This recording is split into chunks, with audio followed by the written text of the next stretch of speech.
Hey, so what's happening, man? I want to just say thank y'all, man, for tuning in and checking your boy out and everything. And I also want to say welcome. You know what I'm saying? This is something new for me. It's something different for me.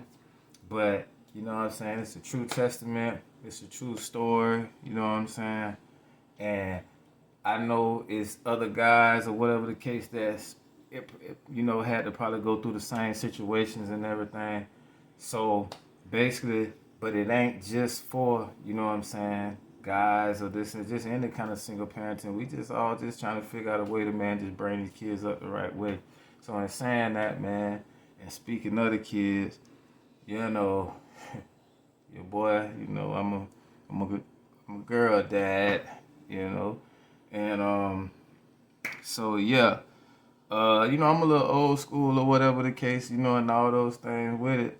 So what I'm trying to get at is that, when you're a dude and it's a female, like your mama or your sister or your old lady or whatever the case, you know what I'm saying? Just because you a dude, you know what I'm saying? You're a little sweet and you're a little soft, you know what I'm saying, on the female.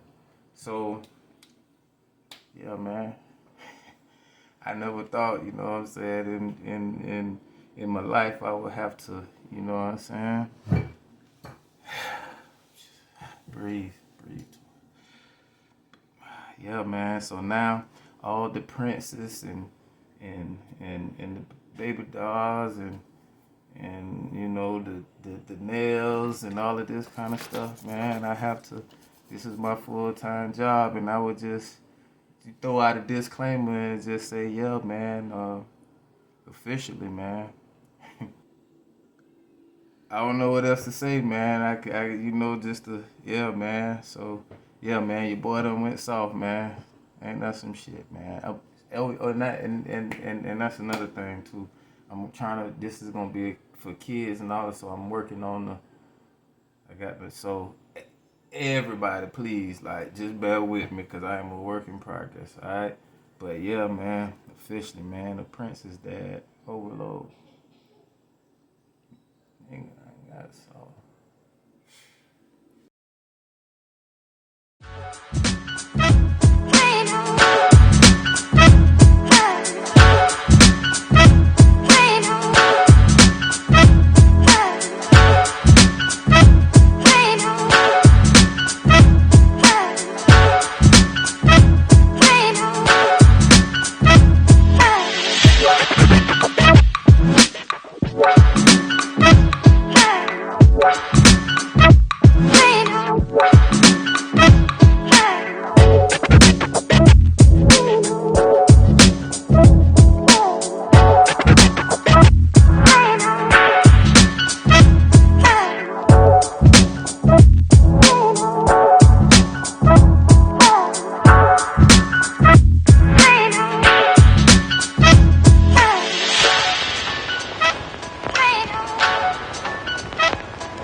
Here we are.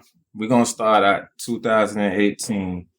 I was basically going through a little situation, man, where I was like, end up like losing my home and all of that stuff like that right there. I was staying out in the country or whatever the case at that time.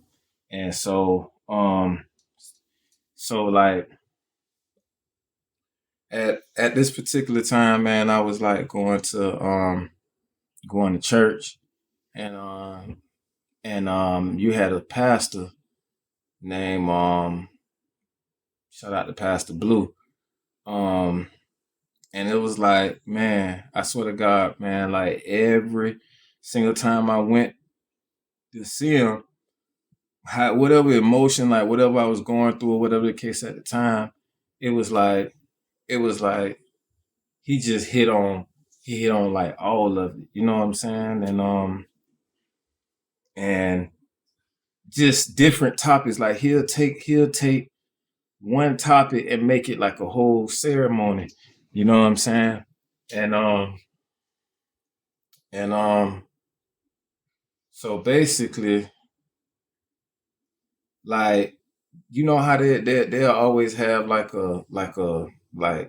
at the end of the church service, somebody come up and get a special prayer, or if you want to get baptized, whatever the case. I was always just kind of like, man, even though I felt it or whatever the case, I wouldn't go up. But I had wanted to change for my life, you know what I'm saying, around this time, like so bad, man. Like I felt like I had done been through so much, and I just wanted to change. And so one of the days, you know what I'm saying, he's like, man, anybody want to be prayed for, want to get baptized, whatever the case, man. After that ceremony, I was like, fuck it, T, just go ahead and do it. And and so that was somewhere around December. And I remember them setting a date, like somewhere up in February or whatever the case. And so beforehand, I had did that. Like I was reached out to this prophet, you know what I'm saying, pastor. They call him, shout out to Prophet George, Pastor George. And I had them just kind of like wanted a little more information, you know what I'm saying, on being baptized. And Prophet George put me to the side and he was like, all right, so check this. I'm gonna give you the what Jesus was doing in his version and stuff like that. And he's like, I'm gonna give you what the humans was doing, and you know what I'm saying, how the whole philosophy behind that. So after he kind of like broke down the whole story to me, I was like, man, Prophet, man, I'm gonna be honest with you, man. I was like, uh, that's like, I say, Prophet, I'm gonna be honest with you, man. I was like, I'm gonna be honest with you, Prophet. Like, right now, like I still like party and I like to drink and all of this kind of stuff like this right here. And you know what I'm saying? I really don't want to be a hypocrite. You know what I'm saying? I was like, if I got baptized, I can't see myself just, all of a sudden riding around listening to church music, blasting church music and stuff all loud. And I just didn't want to be a hypocrite, like I said. And he looked at me and he was like, son, he was like, man, if it's in your heart to come to God, he was like, man, just follow your heart. He was like, just do it and don't worry about the rest. He was like, God is so mighty and so powerful, and he was like, God will take the taste right out your mouth, toward you won't even care about none of that no more. And obviously, right then when he said it, it was like sounding like all mythical and all this kind of stuff like this right here, man. And so, but it was like, whatever, you know what I'm saying. At that time, I guess I'm gonna go ahead and just go ahead and go through it. And then on February, forgot which day it was, 20 something or something like that. Um, yeah, man, I went ahead and laid in that water. We're going to baptize you in the name of the Father, in the name of the Son, and in the name of the Holy Spirit.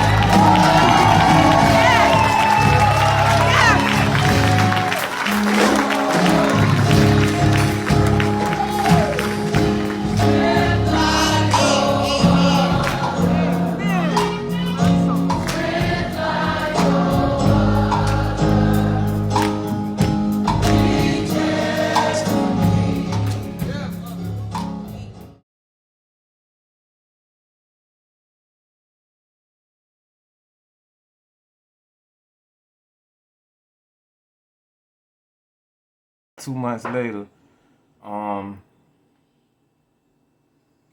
I got a call, and long story short, like we got a baby, whatever the case, da da da da da da.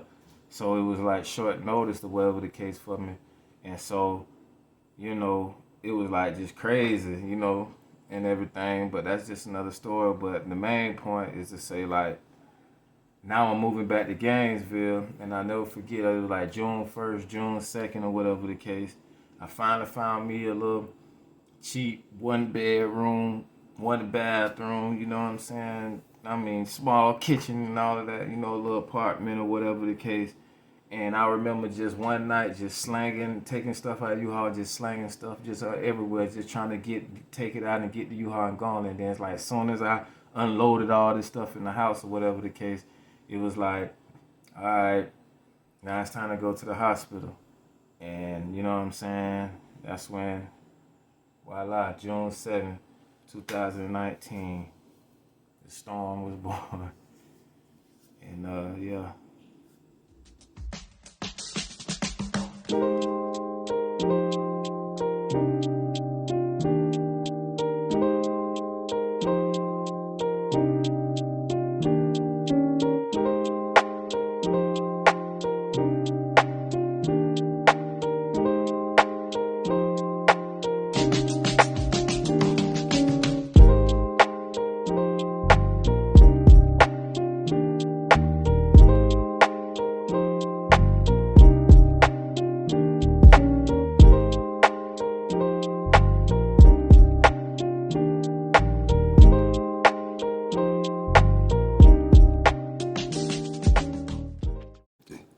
So yeah, man. So like the birth was like a you know, a cool situation, cause like my oldest child, she was like a preemie or whatever, and she basically had a C-section, and yeah, she basically got brought out, like delivered to us or whatever. And with Storm, you know, I seen the whole thing, and so like it wasn't no situation where it was out of like a marriage or, you know, some kind of relationship or something like that. So, you know what I'm saying, the first thing that I was kind of like looking for is like, you know, some kind of connection, you know what I'm saying, or whatever the case, anything. And man, I promise you, man, like, man, when she first like just laid in my arms, man, it was just something about like the eye contact. It made me feel like we had done, like we found each other or something. Like she knew me already, and like that, you know, I might be tripping, but you know what I'm saying, like that, like she was just so comfortable and and couldn't take her eyes off me and just looking at me, and it just was like it's some kind of connection between me and this child or whatever the case, and so you know, just those little moments like that. And then like for my oldest little girl, it was like kind of crazy because like I mentioned, everything happened so quick. So like I had always been in my little girl life pretty much, and now she at 9 years old at this point, had only been the only child, and that's from either side, me or her mama's side. She was the only child. So that was another part that was kind of like, dang, man, I gotta make sure, because I'm the type of parent, you know what I'm saying, I have this vision that I just want to expose and just put my kids like just around each other so they can get to know each other and get to, you know what I'm saying, hopefully eventually just be real sisters, have each other back like real sisters, although they live in like 2 different cities, you know what I'm saying. So my first goal was to bring Taylor, you know what I'm saying, and that was kind of like tricky, a little, not tricky, but you know, like kind of like crazy, like weird, because like I say, everything came so fast, and it was like, you know, hey Taylor, you know, I know we were just playing the other day, you know what I'm saying, but now you got a sister today, you know what I'm saying, and so it was just kind of like that whole little vibe, trying to just bring her there and get her used to it and kind of like acclimate her, and watching them two kind of like just spend some time and lock in with each other, man. I love the little shit, like little stuff like that, you know. And you know, I'm always fighting and strive to do my best to try to make sure them two be tight like this right here, because both are talented, and I'm sure it's some kind of it's just gonna be a beautiful thing to just see them have a relationship. So yeah, man, that whole experience, man, from the birth situation, man, that was an overall. I'm glad I experienced it.